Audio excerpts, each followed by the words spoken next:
the phenomenon applies nonetheless. Same phenomenon applies to the reef below. Wow. Everything that you see is about 33% larger than it really is. So it may look close, but trust me, we've got plenty of water under the boat. Turtle! Turtle! Guys, the turtles, the water with turtles.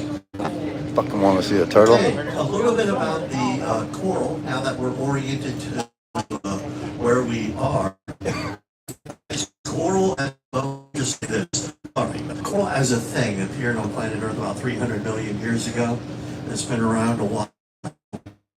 This reef in particular, about 10,000 years ago, that's hard coral. If you're looking through the glass and you see coral and it's moving, well, that's soft coral.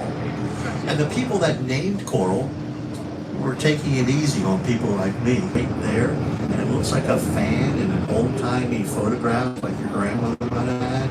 Still coral. I smell my feet. If you see a piece of hard coral, it looks like a brain, kind of like a hemisphere smell my feet. On the bottom. Well, that takes about 50 years to grow to the size of a basketball. That's brain coral. I smell weed too. And I don't know why, but one of my favorite species of coral is yellow, and it's patchy, and it's intermittent on the reef.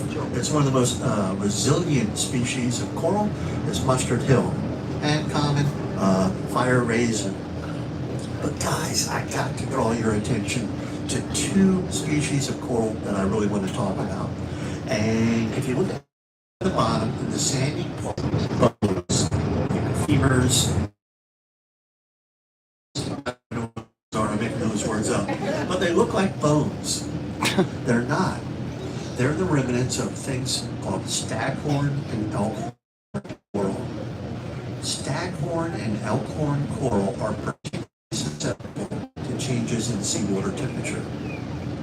The coral that you see on the bottom, where the last Florida Keys, where temperature got over 90 degrees for an extended period of time. There are parts of the Florida Keys that register 1 water temperature. I'm here to tell you guys, that's two number of other species of coral that we have. Coral as a thing is, I think, hugely interesting.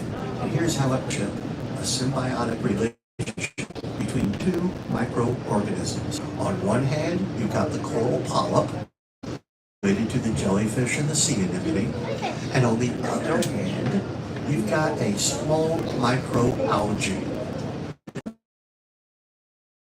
Seawater temperature goes outside of over, and algae leaves. It's expelled. And when it and that process is called coral bleaching. Bleaching. So the whitening of the coral that you read about, coral it's a plant. Photosynthesis. Photosynthesizes, it provides the coral polyp with nutrients. And all the while this coral polyp is pulling calcium carbonate, and that's that big rocky structure that you see is stuff the coral polyp has pulled out of the seawater to make itself a tiny fortress. So it's like a little carefully choreographed dance that we're watching right now.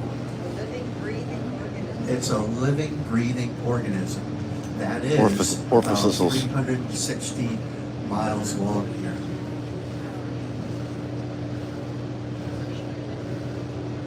Not too many fish I thought there used to be. This shit So used to be let's colorful. talk a little bit about fish, but before we do, we are going through all this coral, and it's like these fingers and valleys. I like to call it like a Thomas's English muffin, like it's got nooks and crannies. Well, the nooks and crannies, and in particular, mermaids and nurse sharks hang out in that fanny patch. So let me talk about some of the fish that we're seeing. Come back to the nurse shark in just 1 minute. All these little guys that are shooting around in there, there's dozens. They look like little bees down there. Those are called sergeant majors. And they're called sergeant majors because of the six vertical stripes on their bodies. They're darkly colored. They shoot along the reef. The female sergeant major That big coral head there. lays her eggs on the reef and sticks them there using a small biofilament, a little sticky thread, puts them on the reef. The male sergeant